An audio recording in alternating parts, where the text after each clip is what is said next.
I'm late. I had to stop by the Wax Museum again and give the finger to FDR. We know Al-Qaeda, Zawahiri, is supporting the opposition in Syria. Are we supporting Al-Qaeda in Syria? Well, it's a proud day for America. And by God, we've kicked Vietnam syndrome once and for all. Thank you very, very much. I say it again, you've been had. You've been took. You've been hoodwinked. These witnesses are trying to simply deny things that just about everybody else accepts as fact. He came, he saw, he died. Well, we ain't killing their army, but we killing them. We be on CNN like, say our name, bitch, say it 3 times. The meeting of the largest armies in the history of the world. Then there's going to be an invasion. All right, you guys, introducing Mr. Told You So, Mr. Right About Everything, all the time, the great Ray McGovern. Welcome back to the show. Ray, how are you, my friend? Thanks, Scott. I've never been right all the time. Ask my wife about that, but on this one, I think we can be proud of veteran intelligence professionals for Sanity's record on this. And of course, our beloved and much admired tutor, Robert Parry, who died in January of last year, was an incredibly valuable, well, what's the word, paragon of integrity, and he taught me a heck of a lot about journalism. Yeah, you know what? I'm glad you started with that. I have my list of honorable mentions here. It sort of goes without saying we're talking about Russiagate today here. Ray McGovern, former CIA analyst. He was actually the head of the Soviet division way back when. And like a lot of other people who we're going to get to in a minute, you've been good on this Russiagate nonsense for 3 years, from the very beginning when they started putting this stuff out in late spring or early summer of 2016, and the record will reflect that. There's no question about that. And so that's you and your colleagues at Veteran Intelligence Professionals for Sanity, but also, as you say there, your former colleague, the late Robert Parry from consortiumnews.com. So take us back actually to the beginning there, if you could, and as I know the two of you were very close friends as well as colleagues and talked about this stuff all the time as the story was breaking and developing from the very beginning. So go ahead, tell us a little bit about who was Robert Parry for those who aren't familiar, and just how great he was on this particular story here, Ray. Well, he's a very unassuming person, but he was a crackerjack investigative reporter, one of the few left, actually. He and Cy Hirsch and Glenn Greenwald, maybe Mark Danner, maybe on the fingers of one hand, I can count them now. The rest are all thoroughly discredited over this weekend by the Mueller report, or what Barr had to say about it. So suffice it to say that Bob set up consortiumnews.com when he couldn't get, when Newsweek wouldn't let him print what he had come up with in investigative reporting. He had cracked the Iran-Contra affair.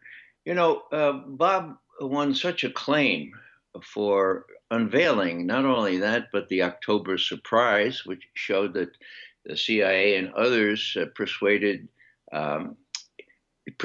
Iran not to release the hostages until new President Reagan was inaugurated, which they did an hour later. So he was onto a lot of stuff, and all of a sudden he became very unpopular because the powers that be didn't want another crisis. They didn't want another Republican president. After Nixon, you had Reagan, totally popular, all fraudulent. But so anyway, here's a vignette that speaks volumes. Bob was invited by the head of Newsweek to a small soiree. Corporate was coming down from New York and various other muckety-mucks, as my Irish grandmother would call them. And they're sitting around. There was a representative from the state of Wyoming. His name was, Dick Cheney. And Brent Scowcroft, who had just left being National Security Advisor, was holding forth. And as Bob explained it, he's had this little shrimp cocktail. He said it was quite good, a shrimp cocktail. And he had it in a fork. And Scowcroft says, My former deputy, Admiral Poindexter, is going to testify before Congress on Tuesday about Iran-Contra. And if I were advising him, I would tell him to say that we never told President Reagan anything about any of this. Now, Bob knew different, of course. And he instinctively just drops his fork, it shatters his glass, and he says, General Scowcroft, do I understand correctly that you would counsel your former deputy to perjure himself before Congress? No. Complete silence. Bob says it seemed like 5 minutes, but it was about half a minute. And finally, the head of Newsweek put his arm around me. He said, now, Bob, sometimes you have to do what's best for the country. Ho, ho, ho, ho, ho, ho. Gentlemanly laughter around the room. Well, all men, it was, anyway. And, there it was. We know what's best for the country. We will tell lies or we will tell the truth, depending on what we decide is best for the country. Now, that set the tone. Now we see the New York Times, the Washington Post, CNN, MSNBC, all knowing what's best for the country and distorting all the evidence and persuading, America's not used to what we saw in the Soviet Union. They're not used to the whole media lying through their teeth. And so, as before the attack on Iraq, when 69% of the American people believed not only that Saddam Hussein had weapons of mass destruction, but also that he played a key role in 9/11, okay, 69%. Wow. Now, I'd guess that it's about 69% of the American people believe that Russia interfered in the election. Now, that's big because, last time I checked, Russia still has nuclear weapons.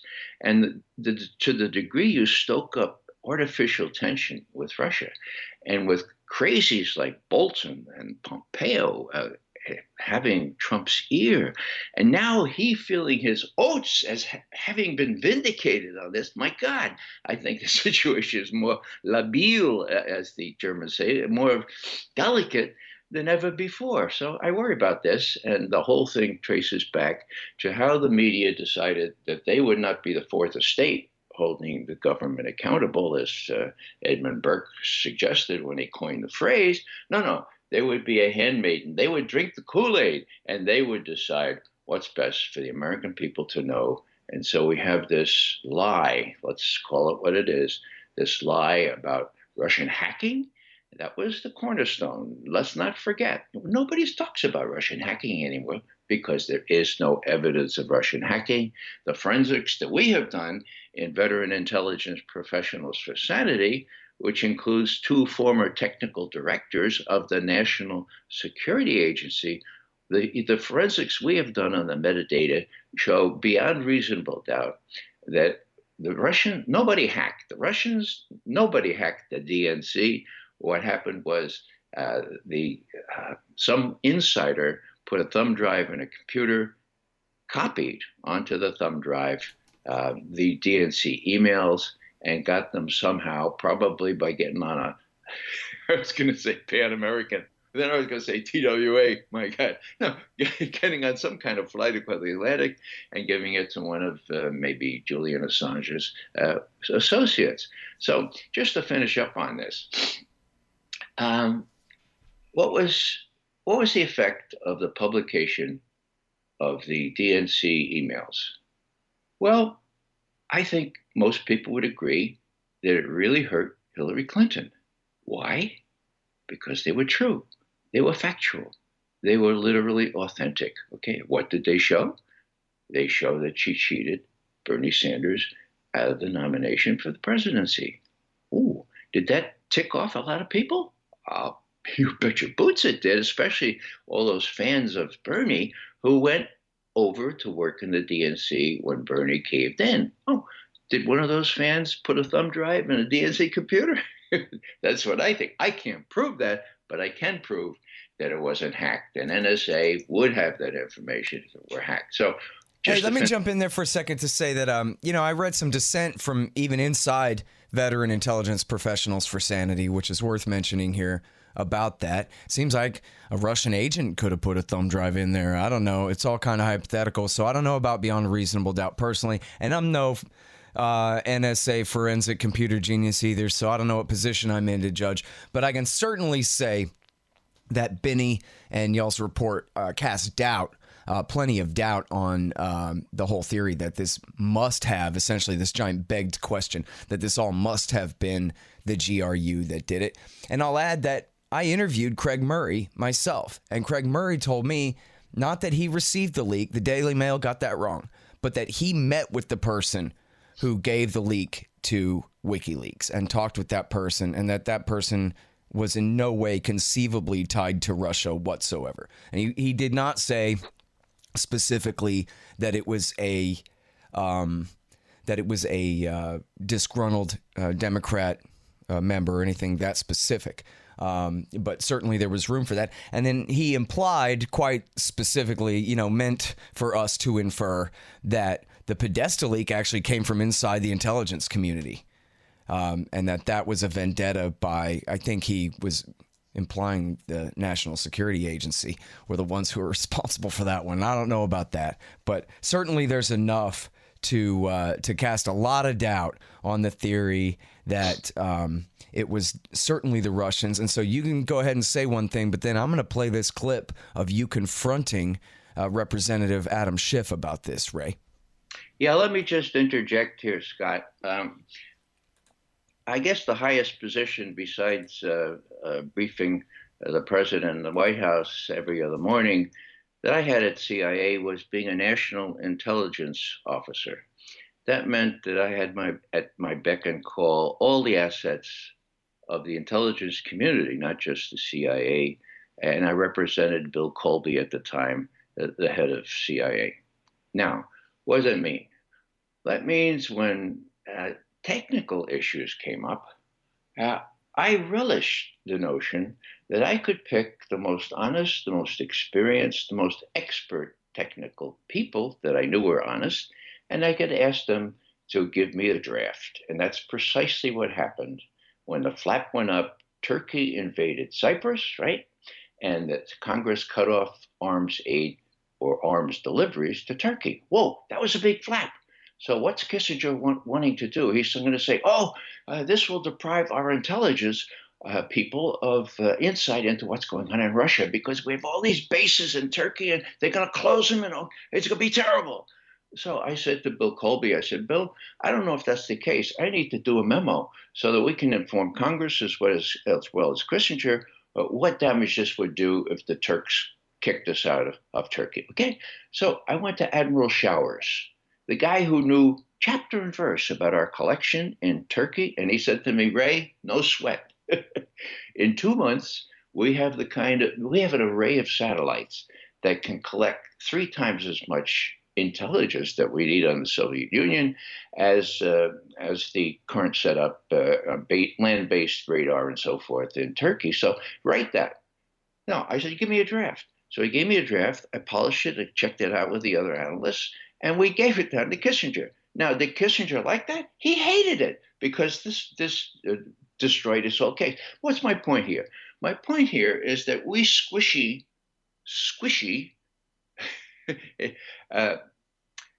political analysts, Bill Binney calls us history majors with some derision. Well, we can add something, but we can't add forensic detail. And I just have to tell you that if you have not read the last VIPS memorandum, then you need to do that because it makes a conclusive case from a technical point of view. And nobody knows more than Bill Binney and his colleague Ed Loomis about this. So, I'm not exaggerating in saying that from a technical point of view, some things are possible, some things are not. Physics makes things possible or impossible. Binney knows about this. We've been saying this for So the most obvious objection, though, Ray, is that you guys seem to presume that if the Russians did it, that they did it from Russia. And now maybe that's Mueller's claim, but wouldn't it be possible that through VPNs or whatever that they could have downloaded it from next door to DNC headquarters, or even that a cutout double secret agent could have gone in there with a thumb drive and it still could have been them? Scott, this has been argued ad infinitum, okay? Now, I guess maybe we can't argue it right now, but I'm sorry, but I actually have never heard you answer the objection about whether the hack, if it was the Russians, whether it had to have taken place from Russia or whether it still could have been the Russians, but in the neighborhood. Look, it was saved to a thumb drive. We know that because it was staged to a storage device using the FAT application, which can only be used for storage. Now, that appeared in the initial WikiLeaks revelations, so we know that it was saved to a thumb drive before it was given to WikiLeaks. What more proof do you need? Okay, so in other words, wait, let me make sure I understand, because you know me, man, I'm on your side. But what you're saying, though, then is that precludes, so it's not just that it had to have been, from Russia. It could have been the argument that it could have been from next door in the neighborhood, that's precluded as well. You're saying it had to have been from the actual computers on site, not even connected to the same AT&T box or anything. Yeah. If you really want, as I say, Bill Binney is confronted with these questions all the time. So you really should have him on. But suffice it to say that, in all candor. Actually, I did when this first all came out back 2 years ago. In all candor, I've learned in my long life and career to trust trustworthy technical evidence based on physics, okay? Physics, the unchanging laws of physics. Now, for people to set themselves up as equals to Bill Binney and ask those questions and not be satisfied with technical answers based on physics, well, I'm getting tired of it. So ask Bill Binney back on. You'll see that it's a conclusive case now. And this is no small thing, because even Barr, what's he talking? Does he mention forensics in those 4 pages? He mentions it once, and he mentions it in the forensic investigators, CPAs, accountants. That's what he consulted. He did not consult, as far as I can see, or Barr. I mean, we have Mueller committed to fairy tales based on this Lucifer 2.0. We can't prove what I'm just about to say, but Binney and I believe, with the preponderance of evidence, that Lucifer 2.0 is none other than John Brennan, head of the CIA, who had the means, the offensive cyber warfare tool, and the opportunity. And we know some of the things that they claim were Lucifer 2 revelations to Russia were doctored, were superimposed on Russian MS Word type documents and so on. So, it's technical, but it's not really hard to understand. I request that all your listeners just read our last VIPS memorandum. And, if you're not convinced, well, that's okay. Some people will never be convinced. All right. Well, I mean, in a way, it almost doesn't matter, because that's just one part of a 75 or 175 assertion long conspiracy theory here about the Russian intervention. So in other words, if the Russians had broken in there and downloaded some data, that doesn't prove they're the ones who provided it to WikiLeaks. The Russians might have stole everything out of every computer in America, and it still was a disgruntled Democrat who took it on a thumb drive and gave it to Assange somehow or something. We don't know. And in fact, isn't it fair to assume that America and Russia are trying to break into each other's political parties' computers all day, every day, no matter what? That doesn't necessarily imply responsibility for the leak at all. And then, of course, from there you have all the, as the TV likes to put it, all the contacts between the Trump team and the Russians. It all must amount to something, even though it's simply just, as I've always said this whole time, it's just like the case against Saddam Hussein in 2002. It's 100 times 0 equals 0. It's all just a bunch of things. If you believe them all, and if you believe in your conclusion first, then wow, what a conspiracy theory. But if you're skeptical at all, like Robert Parry, like Joe Loria, his successor as editor at Consortium News, yourself, of course, Aaron Mate from The Nation, Glenn Greenwald, Max Blumenthal, and I mostly am giving credit to the left here because it's against interest, right? Here are all people who are necessarily anti-Trump in every way, who have never bought into this for a minute. And there have been, some good journalists on the right who have covered it, of course, as well.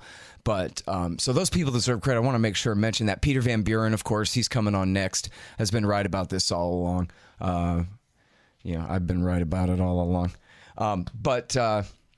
So, yeah, it's a pretty big deal, isn't it? I mean, this is, I'm sure you saw the thing by Matt Taibbi about how this is absolutely this generation's WMD, which is crazy to think it's already a generation later. But this is absolutely as huge of a CIA and media scandal as when they lied us into Iraq War II. Ray, what do you think of that? I'm more afraid of, Iraq War II could be Iran. As I mentioned in passing before, just kind of a footnote here, I need to make something very clear.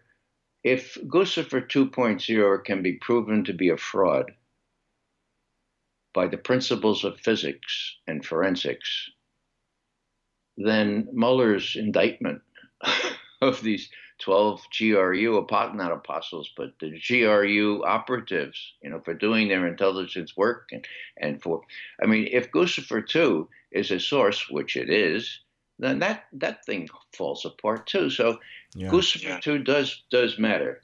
Now, absolutely. And I'm telling you what, if John Brennan is, in other words, the CIA was behind that aspect of this, then he ought to be in permanent exile to Iraqi Sunnistan or something. Well, he's sweating it out, and with good reason. If Trump picks up the cudgel here, and I doubt that he will because he's afraid of the deep state, but if he goes after these people, the evidence is abundant of what they did. And that's one reason why you had Russiagate, to disguise what really went on, which was FBI Gate, doing everything they possibly could to make sure that Hillary won and Trump lost. Mm-hmm. And then when Trump won, trying to emasculate him, make sure that he couldn't do anything, especially improve relations with Russia, because, unless you have a good enemy, it's really, really hard. Hey, and that's what they told CNN. Yeah, we were trying to hem him in. That was what they said. I know. Well, it's really bizarre, the whole thing. But I'm glad that you mentioned Matt Taibbi, because I read his thing last night. It is excellent. I'm glad you mentioned Peter Van Buren. He's a veteran intelligence professionals for sanity associate, and I have a high admiration for him. The other people that probably, the other person I'll mention is Glenn Greenwald. Finally, Amy Goodman had Glenn Greenwald on yesterday instead of these amateur lawyers that she has on often, and he just did an incredibly direct job in exposing how guilty the media is and how serious it is. In my view, it's more serious than, how can it be more serious than weapons of mass destruction? But in terms of what Trump might be emboldened to do now by the likes of Bolton and Pompeo, I fear for Iran. I fear for an attack on Iran. I think it just as easily could come to help Netanyahu win the election in another month or two. And these people don't care about the consequences, and those consequences would be very, very big. Yeah. That's the whole thing of it, right, is we already have seen hundreds and hundreds and hundreds of thousands of people killed from the WMD lies. We don't really know what the consequences of this are going to be yet, but they're going to play out for a long time. And, at the topantiwar.com today, we're running an article about the Russian reaction to Mueller's announcement that there's no charges, the whole thing is bogus. And they're saying, so what about all the demonization of us? What about this whole thing? This whole pile of, what about, and I think he even mentions, it's like a deputy foreign minister type, I think, talking, and saying, well, what about these poll numbers now where Americans hate us and fear us and all this stuff, and it was all BS. We're going to wind back the clock on that? And you could tell it was like a heartfelt, real outrage here. That what a hoax, and at the expense of the most important relationship in all of history forever. The relationship between America and Russia, the possessors of the high thousands of H-bombs. This is absolutely crazy. You're absolutely People tell a lot of lies, but with something like the relationship between America and Russia at stake, my God, man. Well, that's the point. And people lose sight of that because they're inured to all this. They don't know what it was like during the Cold War. They don't know, for example, that in 1987, I was still on active duty, still working at the CIA at the time, a whole class of nuclear missile weapons were banned, were destroyed. They were called SS-20s on the Soviet side. We call them Pershing II missiles. They were medium-range ballistic missiles. They were at high alert in Western Europe and west of the Urals in the Soviet Union. And the reaction time to prevent a nuclear holocaust was trimmed down from 30 minutes to about 12 minutes. Now what is it? Well, Trump decided on Bolton's advice not only to leave, as Bush did, the anti-ballistic missile treaty, but now the Intermediate Nuclear Forces Treaty, the INF Treaty. What's the reaction time now if this persists? Well, it's down around 8 or 9 minutes. Now, we know from history that we would all had been blown off if there were only 8 or 9 minutes for the Russians to decide whether this was real or not.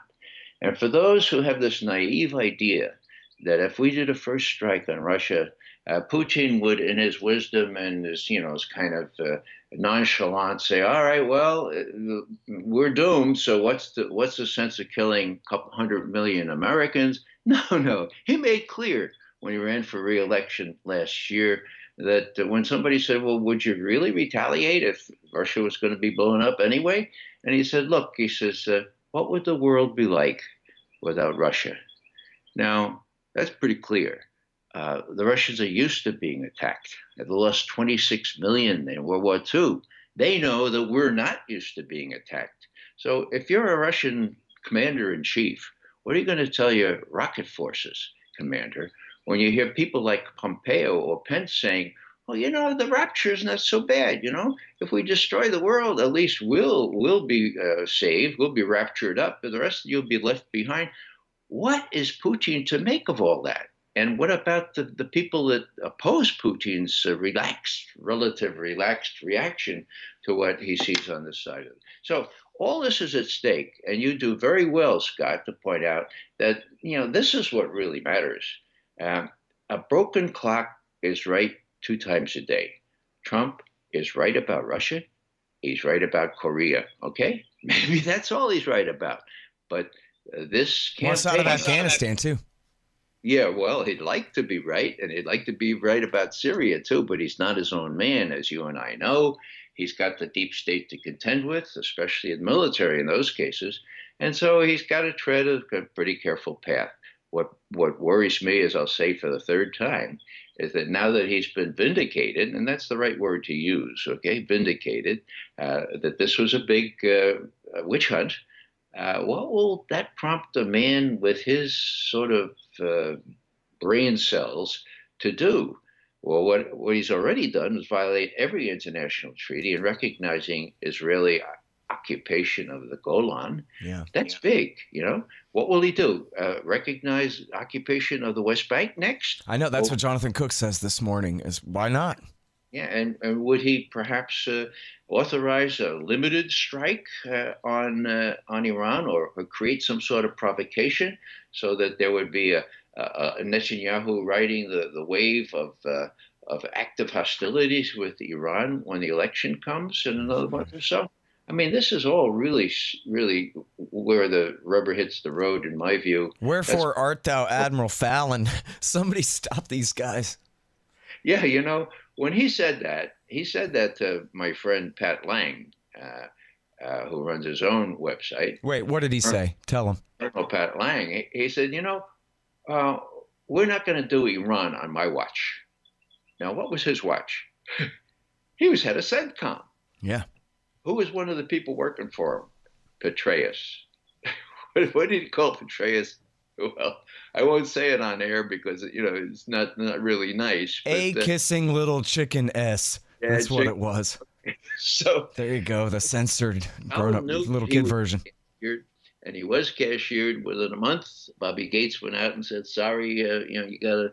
So Fallon was Isn't that funny? Right now, the head of CENTCOM right now, General Votel, he is also belaying presidential orders and wishes in just the last couple of weeks. But what he's saying is, we're not leaving Afghanistan. We're not leaving until the conditions are right, according to me. And so I don't care what the president told you. Forget it.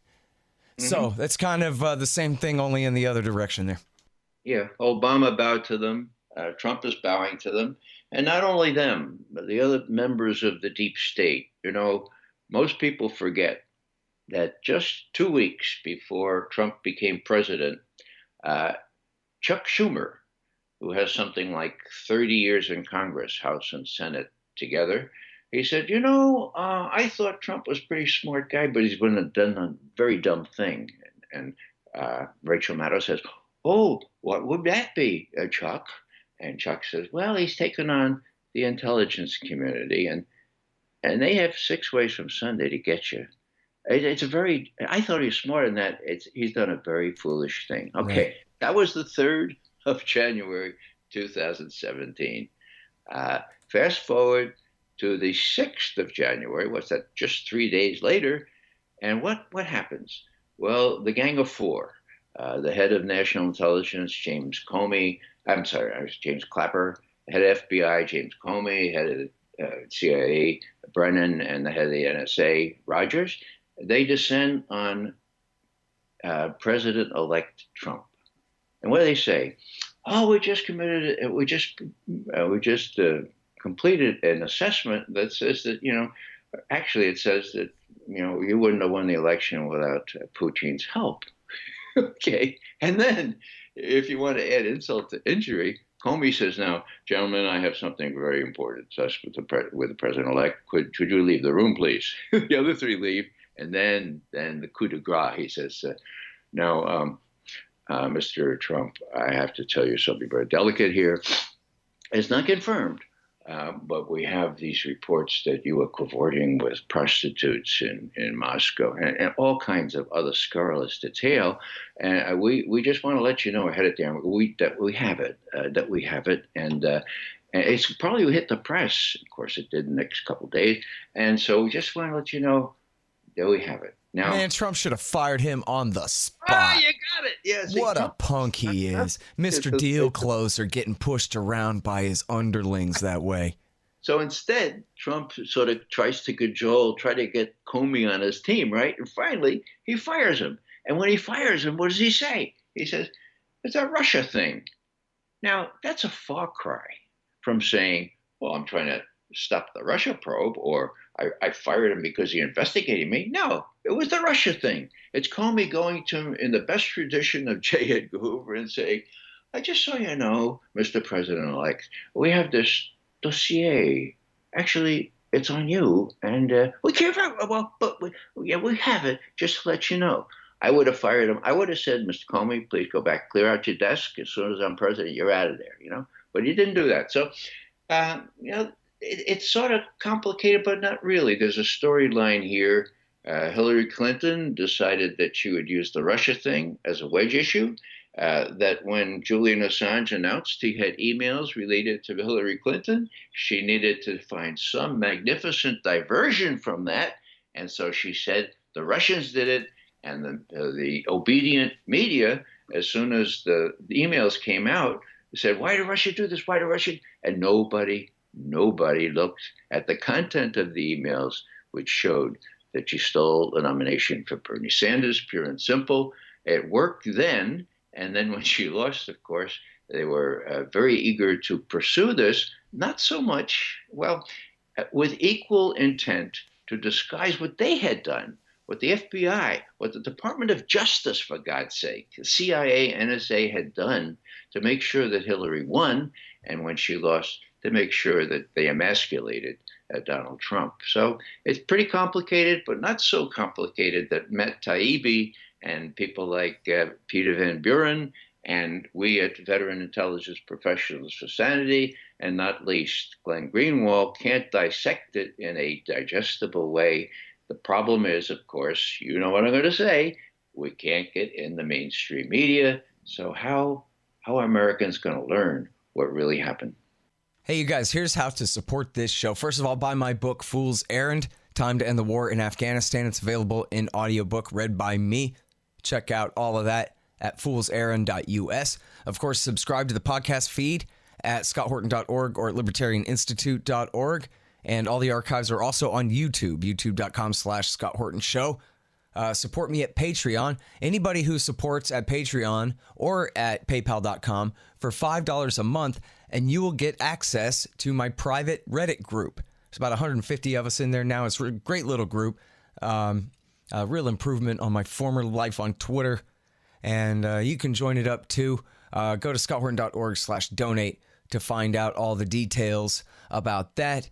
Donations of $50 will get you a signed book, $100 will get you a silver QR code commodity disc, or a lifetime subscription to Listen and Think libertarian audiobooks. And yes, of course, I take Bitcoin and every other iteration of that kind of thing. That's all at scotthorton.org/donate. Also, shop Amazon.com via the link at the top right-hand side of my page at scotthorton.org.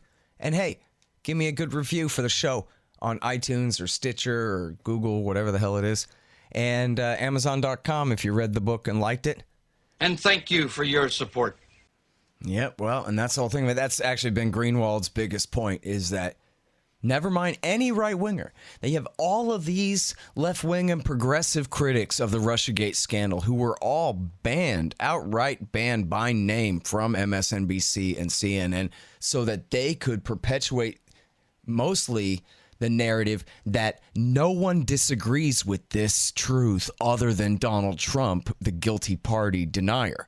But they would have you think that there are no Blumenthals out there, Max Blumenthals out there, saying that this is completely ridiculous, just like you, that Donald Trump is the worst president I could think of.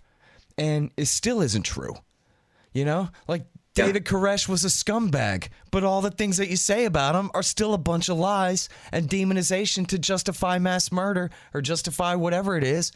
And so we got to be able to parse these things. And so, but here's the other thing, though, is this is so silly. I'm about to play this clip of you saying that's bogus. And that is what it is. The whole thing is just completely ridiculous, like a Saturday morning cartoon. But the problem is then, for me, is I sometimes forget the real context of the tens or maybe more than 100 million Americans who are completely caught up in this belief that the president of the United States is, or at least they believe this last week, was an agent of the Kremlin who had usurped Hillary Clinton's rightful throne and all this kind of thing. That is a big deal. Donald Trump is a lot of things, but a traitor, the president of the United States is a traitor under the control of the president of Russia. I mean, for people to actually believe in that, I put myself in their shoes once they've already bought it. How terrifying that is. This is huge what they have done here. I mean, when they lied about Saddam Hussein, hey, at least it was Saddam Hussein. I don't know, but they're basically, this time they did the whole thing, but it was directed inward. Yeah, let me just give a for instance here. I'm from the Bronx, and we like to give for instances, okay? David K. Johnston, excellent reporter, Pulitzer Prize winner, knows an awful lot about politics.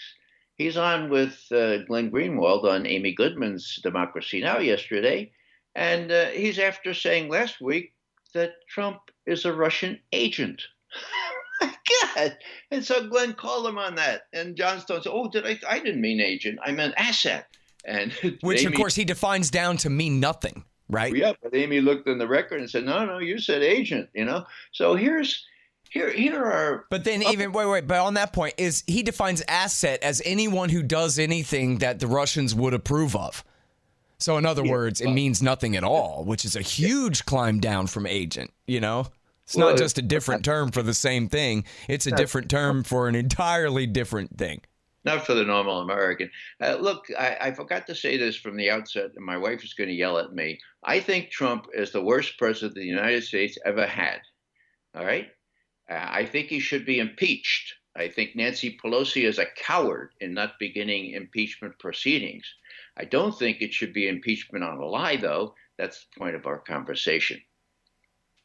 There you go. Well, obviously, it's the genocide in Yemen, right? That's obviously charge number one. Well, look, he's got $1 billion going unapproved to building that stupid wall, okay? Now, that's circumventing Congress's prerogative. Now, if that's not enough for Pelosi to do what she should have done to George Bush, namely just begin impeachment proceedings, what does that mean? Well, he can be impeached. Now, the fact that he can't be convicted probably doesn't matter. Well, the thing is, there's going to be no accountability for him now because they already completely blew it on this fake case. And so for them to charge him with anything now, to impeach him for anything else, will smack only of absolute desperation. That to Democrats, democracy means when Democrats win. Otherwise, they'll cheat and they'll use the CIA and the secret police to overthrow you, to make up lies about you, to come up with any excuse, which is true.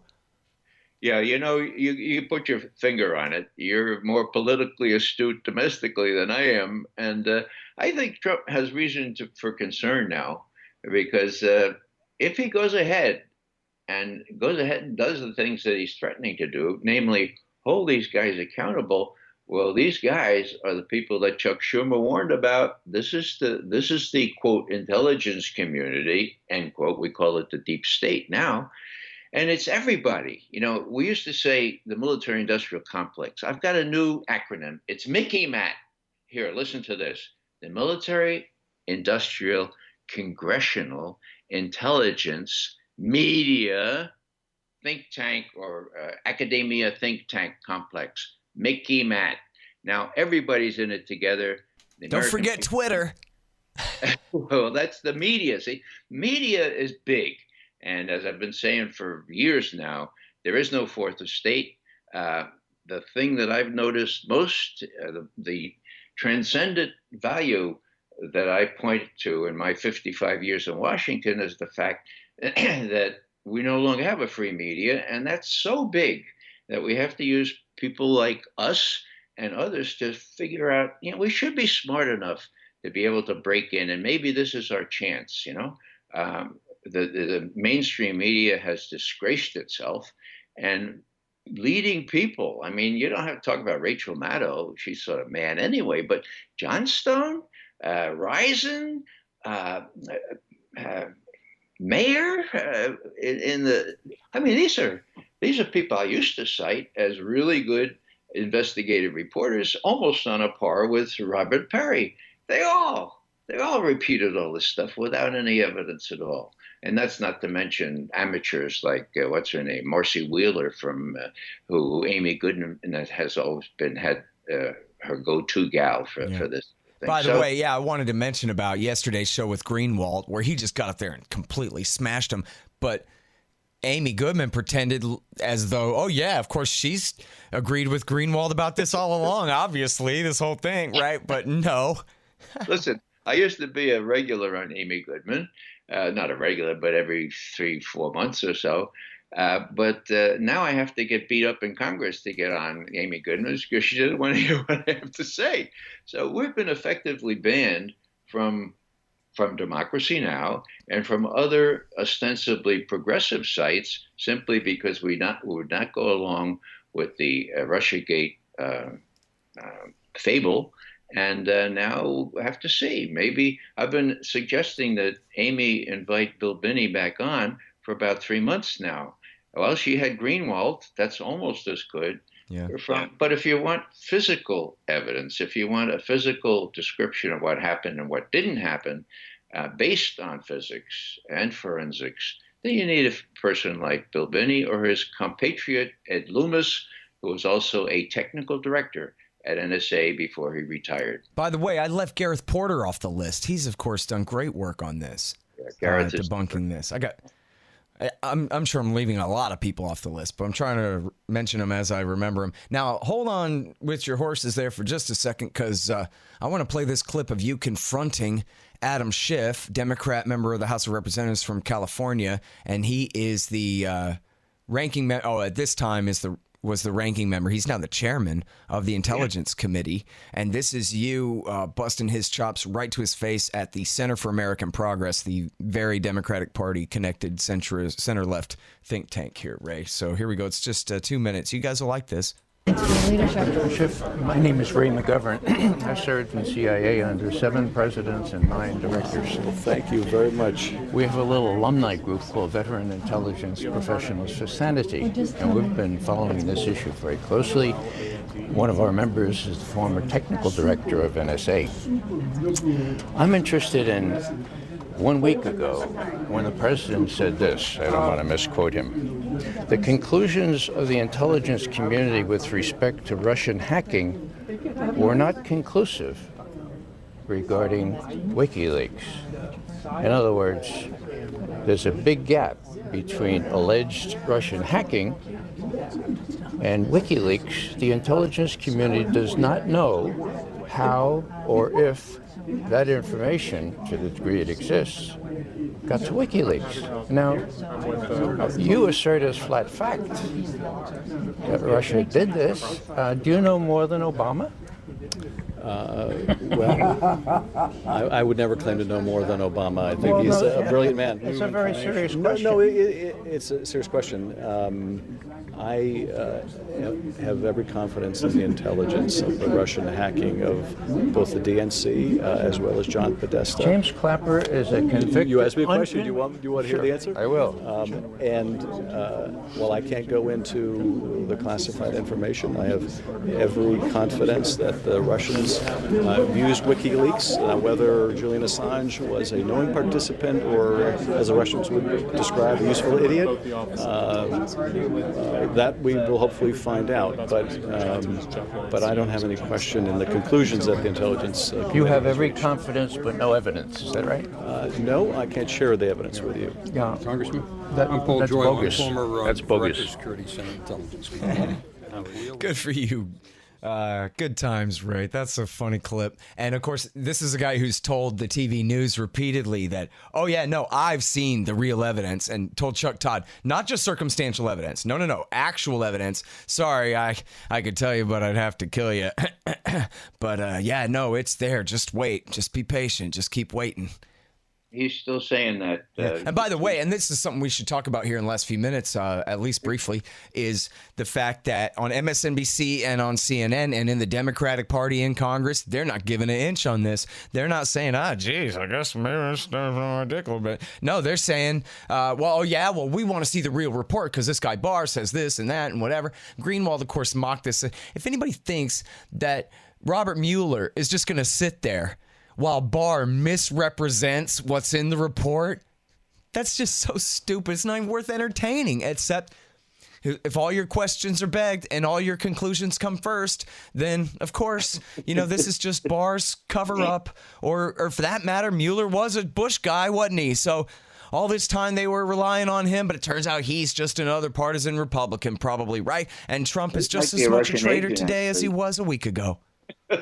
Yeah, he might be a Russian agent, this guy. Look, here's what Schiff said just 3 days ago, quote, Congress is going to need the underlying evidence because some of that evidence may go to the compromise of the president or people around him that poses a real threat to our national security, period, end quote.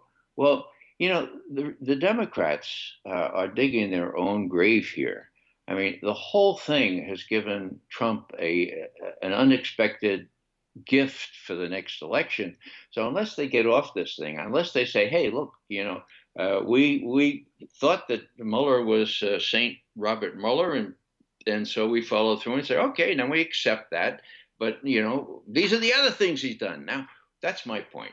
In other words, this has been a magnificent diversion. What the Democrats really need to do, if they honor their oath to the Constitution, is honor the part of the Constitution that our founders put in there So that would be an orderly political way to get rid of a president who started acting like a king. I mean, it was very clear from their own experience what they had to do. No fewer than 4 times in the Constitution, they wrote in impeachment.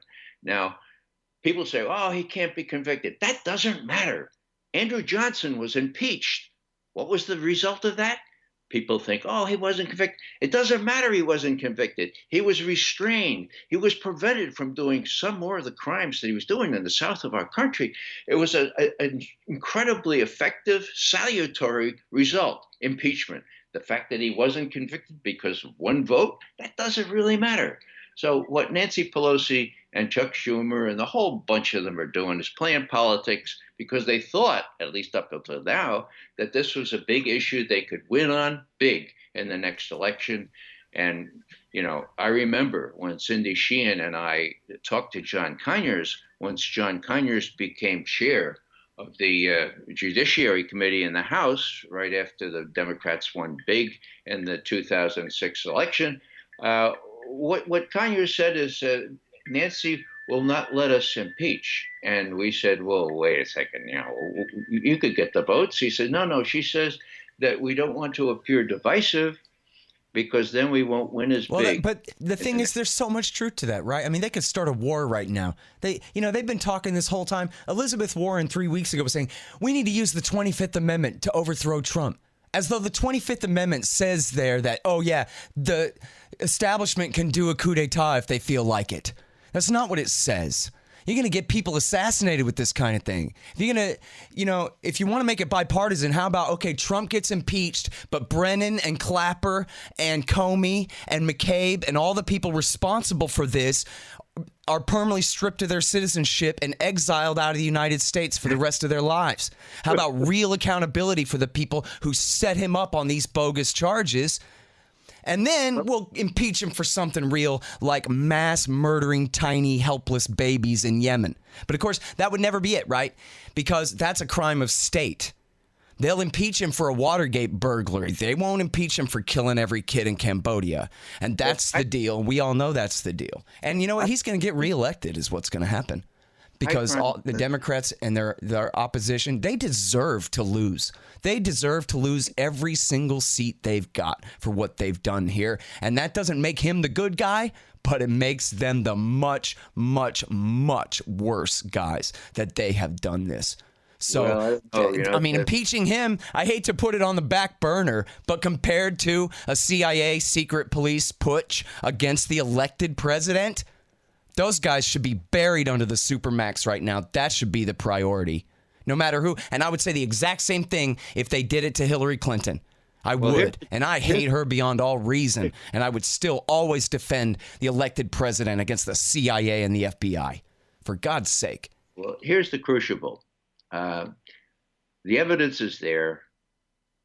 The Justice Department that is supposed to work for Trump has that evidence. Their inspector general seems to be a relatively honest person. I don't know about Barr. He's not got a very good record in my view. But if the president wants to act like the president, he can do all those things that you just mentioned. The evidence is there. Brennan should be in jail. Comey should be in jail. They all lied through their teeth, and that's demonstrably true. Now, the problem is, as Chuck Schumer warned, the intelligence community has 6 ways from Sunday to get at a president. You know what happened to John Kennedy, right? You know what happened to Martin Luther King Jr. So Trump has already shown himself able and willing to shy away from things that he said he'd do in the morning. Here, he says, hey, Congress has a law saying you have to release the rest of the assassination material on John Kennedy, and I'm going to do it. I'm going to do it this afternoon.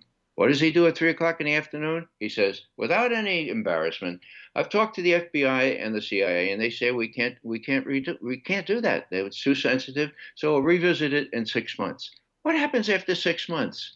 Not one journalist makes a note and says, oh, hey, 6 months ago you said you'd declassify the rest of those documents. Well, 6 months now, what are you going to do? They don't even ask. So if you're looking for the power balance here, it's going to take a very gutsy, in Schumer's words, foolish president to take these guys on. If he does take them on, I think that this would be a really, really good thing for our republic.